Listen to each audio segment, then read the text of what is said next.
और गणपत सिंह जी के द्वारा बात रखने के बाद बात रखना सही भी नहीं होता है और मेरी रडार में भी नहीं रहती है। हमारे साथ मंच पर प्रमोद जी कोलानिया विराजमान है, निदेशक क्लियर विजन क्लासेस।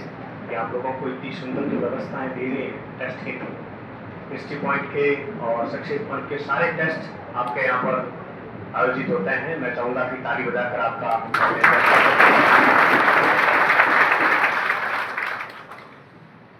हम लगातार 3 दिन से कार्यक्रम कर रहे हैं, केवल चेहरे बदल रहे हैं, मंच वही का वही है। और यहाँ आपने सब बड़ी अच्छी व्यवस्था दी, बड़ा आनंद आया। बाकी हम कोटा में भी हाँ बिल्कुल बिल्कुल साथ में जयपुर जैसे राजधानी महानगर में बाड़मेर के किसी व्यक्ति के पीछे हजारों की संख्या में विद्यार्थी कहीं आ जाते हैं और 600-700 तस्वीर में अपने स्टूडेंट रहेंगे। हाँ, इतने सारे विद्यार्थी जहाँ जयपुर में कौन सी रोड है उससे निकलते हैं तो बड़ी बड़ी कोचिंगों के नाम, सबकी बड़ी बड़ी संस्थाओं के नाम। तो आप सोच लीजिए कि किस लेवल की मेहनत गणपत सिंह के हस्बैंड ने की होगी। हम 3 दिन से खाना केवल एक टाइम ही खा रहे हैं और कारण उसका ये है कि समय नहीं मिल पाता है। सुबह की स्थितियां ये थी कि इनको तो वहाँ हमने गन्ना जूस पिया, लड्डू डाले थे, 2 लड्डू खा लिए इन्होंने सुबह। मैं सुबह मैं लड्डू नहीं कहूँगा, सुबह गला खराब होता है, पता नहीं आप कब कार्यक्रम काम करते हो, काम होना। तो फिर बीच में मैंने कहा नाश्ता कर लेंगे। 1 बजे तक कुछ नहीं मिला और ये रोज की स्थिति है जब भी कार्यक्रम में रहते हैं।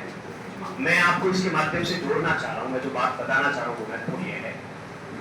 फिर आपको 1 बजे सोए, सुबह 6 बजे उठे, 1 लड्डू खाया होगा इन्होंने, 1 बजे तक लगातार कार्यक्रम में रहे और वहाँ हॉस्टल में जब हम गए थे केवल तय था कि आधा घंटा बोलेंगे, 1.5 घंटा बोल के आया, आधा पौन घंटे वहां बोल के आए। एनर्जी दे क्या आपको कहीं लगा 1% की सर को थकान महसूस हो रही है या अब जो है अनावश्यक बात को खींच रहे हैं? नहीं, ये क्षमताएं प्राप्त होती जब हम किसी चीज से प्रेम करते हैं, जब उसके प्रति हमारा इंटरेस्ट होता है। किसी भी कोई भी विषय में अच्छा लगता है, कोई बुरा क्यों लगता है? क्योंकि जिस विषय में हमें आनंद आने लगता है उसे हम प्रेम करना लगते हैं। हम भी जयपुर आए हुए हैं, कोटा भी जाके आए, मैंने कहा जयपुर आया ये देखना, कोटा आया वो देखना, समय नहीं मिल रहा है, उसकी तरफ ध्यान ही नहीं जा रहा है। और टेस्ट सीरीज के विद्यार्थियों को आपका विशेष नहीं होता। मैंने सूरतगढ़ में देखा, सूरतगढ़ में 10 कार्यक्रम हमने किए होंगे एक दिन में 10 एक बड़ा कार्यक्रम था, उसके बाद भी हम कम से कम 9 से 10 जगह पर गए। फिर भी इन्होंने कहा चाहे कितने कार्यक्रम कर लो, टेस्ट सीरीज के विद्यार्थियों से अलग से बात और वहाँ कम से कम 2 घंटे रात को 8 से 10 बजे तक टेस्ट सीरीज के बच्चों की जयपुर में जब ये कार्यक्रम कर रहे थे तो मैंने कहा जयपुर में कार्यक्रम हो गया नहीं कि हो गया नहीं, केवल आप लोगों के लिए जो इससे पहले जो 2 कार्यक्रम हुए केवल वो तो यूं चलते थे ऐसे, केवल आप लोगों के लिए आज सर विशेष रूप से रुके हैं और केवल टेस्ट सीरीज के बच्चों से बात करने के लिए। जितनी सहजता से आपने सुना है, जितनी सहजता से आपने देखा है, जाना है, बाकी जो सेमिनार की था कल वाले 25 मिनट की दूरी थी, मैं रात को भी कहा था और एक भी स्टूडेंट ना तो मिल पाया ना बात कर पाया। थे कौन सामने थे लगभग 300 स्कूल लेक्चरर, वरिष्ठ अध्यापक, 80% वो थे जो सरकारी जॉब में थे, एक को भी मिलना नहीं दिया, समय नहीं था। आप लोग बड़े भाग्यशाली है, कितने नजदीक से बड़ी सहजता से सरलता से उन्होंने बातें रखी और इन बातों पर मुझे लगता है कि ध्यान देंगे तो सफलता मिलेगी। इस जयपुर में यहाँ पर मुकेश जी साहब पहली बार मिले तो टेस्ट सीरीज का मैं यहाँ रूम पर पहले मैं 15 तारीख से वैसे यहाँ हूँ, मैं कोई स्कूल के काम से आ गया था।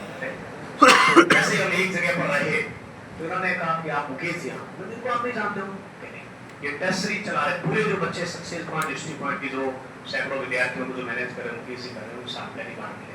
ऐसे कई लोग हैं जो इनके नेतृत्व में काम कर रहे हैं, जिनसे परिचित भी नहीं है, ये विश्वास है मुकेश जी के लिए जोरदार तालियां। जो से हम आए हैं उन्हें पूरी सेवाएं दे रहे हैं। पुखराज जी यहाँ पर एक पीजी चलाते हैं, मैं जब से आया हूँ 15 तारीख को यहाँ पूरी यानी कि वो सेवा में लगे हैं। 4 पीजी 2-3 को ठेका दे रखा था, बिल्डिंग बनाओ मैं ले लूंगा, बड़े जबरदस्त व्यक्ति है, मैं इनसे मिला हूँ। कुल मिलाकर बहुत से लोगों का इनके पीछे काम करते हैं, बहुत से ऐसे छुपे रुस्तम है, मैं वो काम कर रहा हूँ तो इन्होंने नहीं किया। सवई जी आपके पास में खड़े हैं, ये व्यक्ति, इनका कंप्लीट काम जो है ए से लगाकर जेड तक ये व्यक्ति ने करा है। और इतना जबरदस्त ये जितने भी कार्यक्रम हो रहे हैं ना, जितने भी कार्यक्रम हो रहे हैं, जितने भी ये काम हो रहे हैं, क्लासें वगैरह सब पढ़ाते केवल गणपत सिंह जी है। इसके अलावा इनको कुछ भी नहीं पता है कि कार्यक्रम कहाँ करना है, कैसे करना है, कौन आएंगे, कौन बैठेगा, कौन कब बोलेगा, टाइमिंग क्या रहेगी, कुछ भी आइडिया नहीं होता है।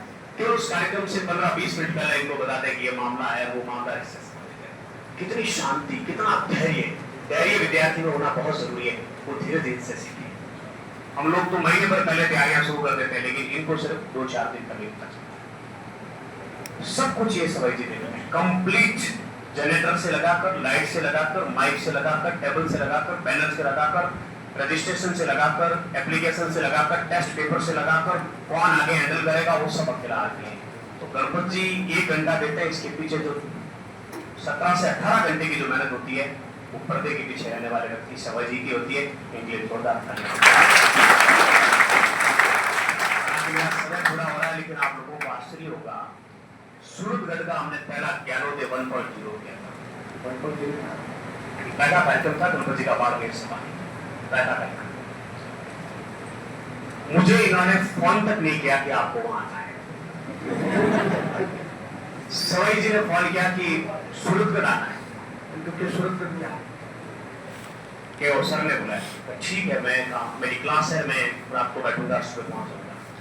मैं लगभग सुबह जल्दी पहुंचा, 7-1 बज गए थे। 9-10 बजे कार्यक्रम था। सुबह सबको तैयार भी होना होता है, तो लेट तक सोते लेट भी होते हैं। केवल 4-5 मिनट का करना क्या है कि वो इस पर 5 मिनट की बातचीत हुई और हमने कितना जबरदस्त कार्यक्रम किया। सूरतगढ़ की जो खनक है ना, वो राजस्थान में पूरे भारत में गई है। और उसके बाद में उसके बाद में जो ज्ञानोदय की जो डिमांड है ना, जो मांग है ना, आप सोच भी नहीं सकते। किसी कोचिंग के बैनर तले नहीं करते, किसी कोचिंग के बैनर तले नहीं करते। जहां भी जाते हैं सब कहता है आप क्यों आए, क्यों कार्यक्रम कर रहे हैं, क्या टारगेट है, कोचिंग खोलेंगे, ये करेंगे, वो करेंगे। कई प्रकार की कहानियां लिखी जाती पीछे, लेकिन गणपत जी को इतना बताया कि मुझे वहां जाना है, बात रख जाना है।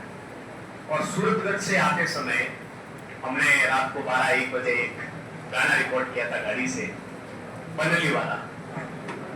बनली था ना, वो गाना इतना वायरल हुआ है। अब तक मैंने कल परसों सारे चेक किए जो मेरे ध्यान में, 30 से 40 हजार लोगों ने उस गाने पर रील बना दी। 30 से 40 हजार लोगों ने।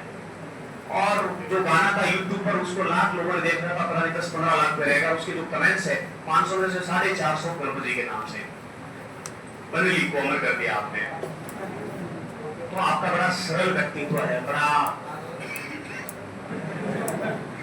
सरल और सहज है। आप भी सरल रहना सीखे, सहज रहना सीखे, धैर्य रखना सीखे।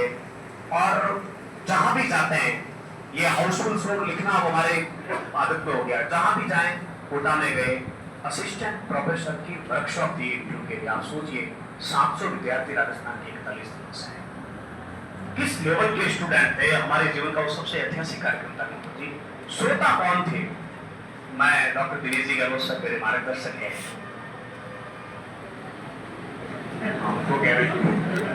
ठीक है, तो वो अक्सर कहते हैं कि हम यूनिवर्सिटी में जाते हैं सेमिनार में, सामने 10-20 लोग बैठे रहते हैं, लेकिन वो होते वहां बैठे रहते हैं। ठीक उसी प्रकार से सूरतगढ़ गए अलग प्रकार की भीड़, लेकिन कल वाले जो लोग थे ना, कोटा में तो पूरी उत्साही लोग थे। वो तो ठीक है, तो नीचे नहीं गिरा सब। तो मैंने जब सबको वीडियो भेजा मैंने ये, तो उन्होंने कहा ये 700 नहीं है, ये 7 लाख के बराबर है। ये निर्भर करता है कि सामने कौन बैठा है, कि उसकी क्षमताएं क्या है उसकी। आप लोग भी जो बैठे हैं, सबकी अनुभव बहुत अच्छा आप लोगों के पास में है। सर से लगातार आप मार्गदर्शन ले रहे हैं और बड़े भाग्यशाली हैं कि इतना नजदीक से आप देख रहे हैं। तो 2 बात और रखूंगा। SST आप में से काफी विद्यार्थियों के हैं।